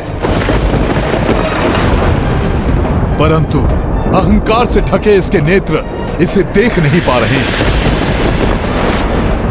प्रतीत होता है अब ये आवरण प्रभु के हाथों इसकी मृत्यु के उपरांत ही हटेगा। देवी, मुझे पूर्ण विश्वास है कि एक सुहागन होने के नाते आप ये सौभाग्य सामग्री अस्वीकार नहीं करेंगी और रीति अनुसार आपको मुझे सदा सुहागन रहने का आशीष देना ही होगा।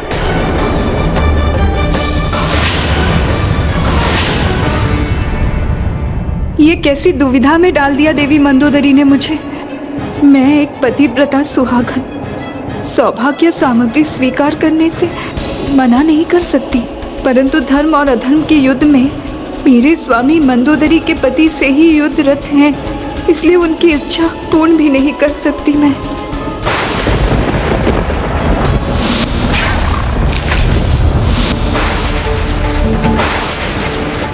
इधर प्रभु के हाथों से ये बाण चलेगा, उधर माता सीता के समस्त कष्टों और दुविधाओं का अंत होगा।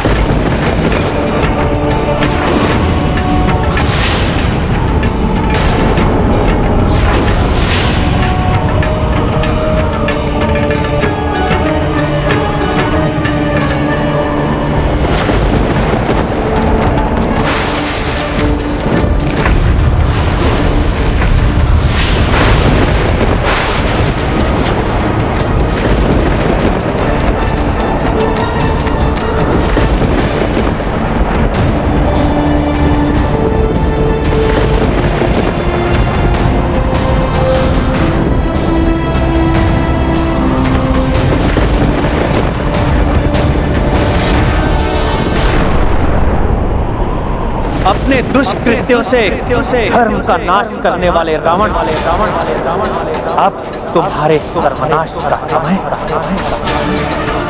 आ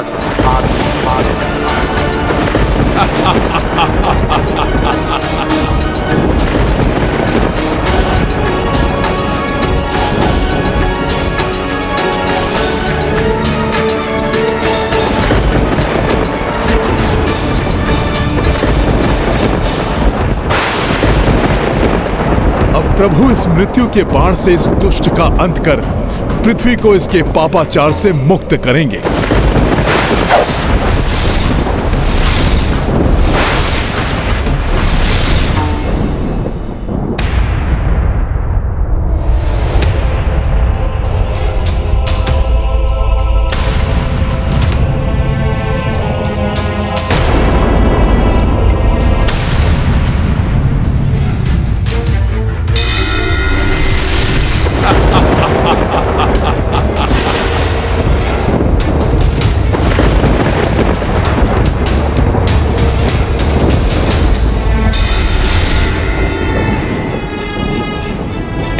अनर्थ हो गया।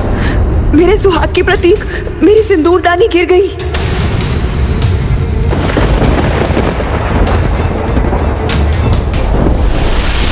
यदि ये मेरी मृत्यु का बाण है भी तो ये मेरे शरीर के उचित स्थान पर लक्षित ही नहीं है।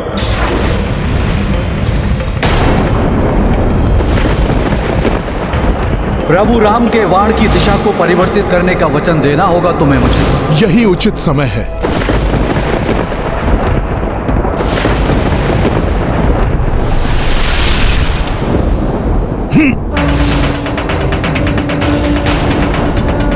नहीं बिखरने दूंगी इस सिंदूरदानी में संचित सिंदूर को।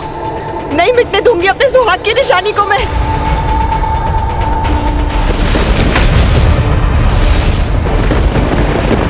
हनुमान जी अब क्या करने जा रहे हैं? वो इस बाण को उचित दिशा देने जा रहे हैं।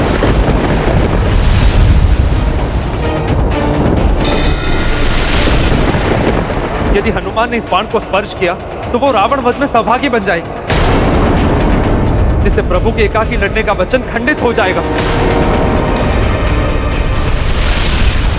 बिना इसका स्पर्श किए इसके लक्ष्य में परिवर्तन करना होगा मुझे। युद्ध नीति में बंधे रघुराई, नाभि पर ना बाण चलाई। मृत्यु बाण श्री राम ने साधी, अंजनी सुत उड़े बाण के पाछी। हनुमत युक्ति लगाई त्वरिता, बिन स्पर्श दिशा दी तीरा। तीर दशानन नाभि जय श्री राम। वचन अगस्त कपि किए पूरा। पूरो। गाथा महाबली हनुमत की, रुचिकर लीला राम भगत की, जय जय जय रघुनंदन राम। हनुमान जी सफल हो गए, बिना बाण को छुए ही उसकी दिशा परिवर्तित कर दी।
विभुं व्यापकं ब्रह्मवेदस्वरूपं निजं निर्गुणं निर्विकल्पं निरीहं चिदाकाशमाकाशवासं भजेऽहं निराकारमोङ्कारमूलं तुरीयं गिराज्ञानगोतीतमीशं गिरीशं करालं महाकालकालं त्रिकालं गुणागारसंसारपारं। नहीं, ये नहीं हो सकता। मेरी नाभि स्थल में स्थित अमृत, मुझे अमृत प्रदान करने वाला अमृत मुझे छोड़कर नहीं जा सकता, नहीं जा सकता।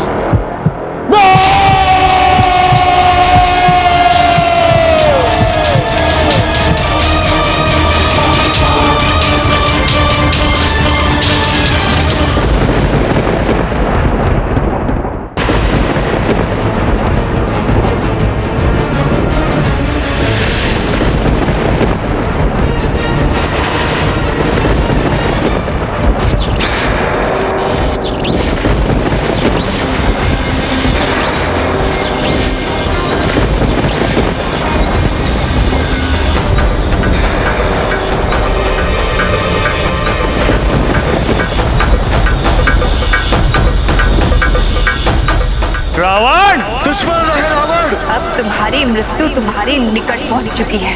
अपने नेत्र खोलो और देखो रावण। होगा तुम्हारा रावण। जो कुछ तुमने आज मुझसे छीना है, एक दिन वो सब कुछ तुमसे भी छीन जाएगा, और उस दिन समूचे राक्षस कुल के साथ तुम्हारा सर्वनाश होगा रावण, सर्वनाश होगा। यदि युद्ध हुआ तो इसकी परिणति अति भयंकर होगी। ना तुम बचोगे और ना ही तुम्हारा कोई अपना। तुम्हारे इस दुष्कृत्य का प्रतिशोध मैं अवश्य लूंगी। पुनर्जन्म लेकर तुम्हारे ही विनाश का कारण बनूंगी। ये सीता उन्हीं वेदवती के प्रतिशोध की अग्नि है जो तुम्हें जलाकर भस्म करने आई, भस्म करने आई। तुम्हारी मृत्यु तुम्हारी निकट पहुंच चुकी है, मेरे स्वामी और सेवक हनुमान के रूप में। अब अंत होगा तुम्हारे पाप के साम्राज्य का, अंत होगा अधर्म का, अंत होगा तुम्हारा रावण। रावण, तुम्हारे मृत्यु का भी जब समय आएगा, तुम्हारा यह मृत्यु बाण स्वतः उसके पास पहुंच जाएगा जिसके हाथों तुम्हारी मृत्यु होगी। तुम्हारे मृत्यु का भी जब समय आएगा, तुम्हारा यह मृत्यु बाण दुष्कृत्य का प्रतिशोध उसके पास पहुंच जाएगा जिसके हाथों तुम्हारी मृत्यु होगी। तुम्हारे ही विनाश का कारण बनूंगी।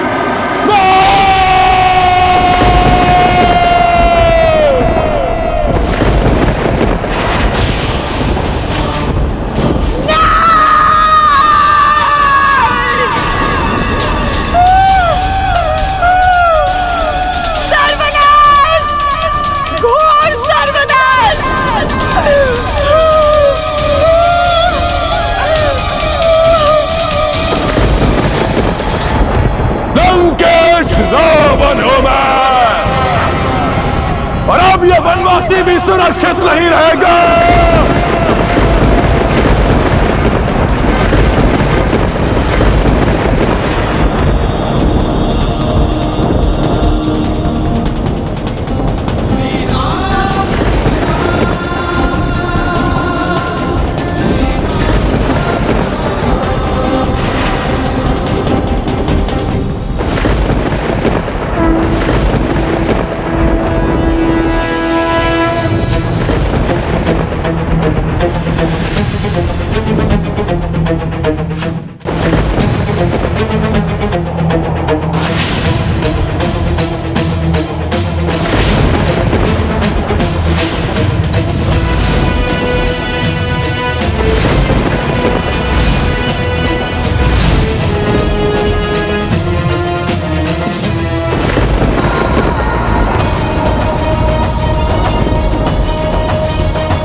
व्यक्ति कितना भी ज्ञानी और शक्तिशाली क्यों ना हो, उसका पाप कर्म और अधर्म उसके पराजय का कारण बनता है। पाप एवं अधर्म के नाश का समय अब निकट है।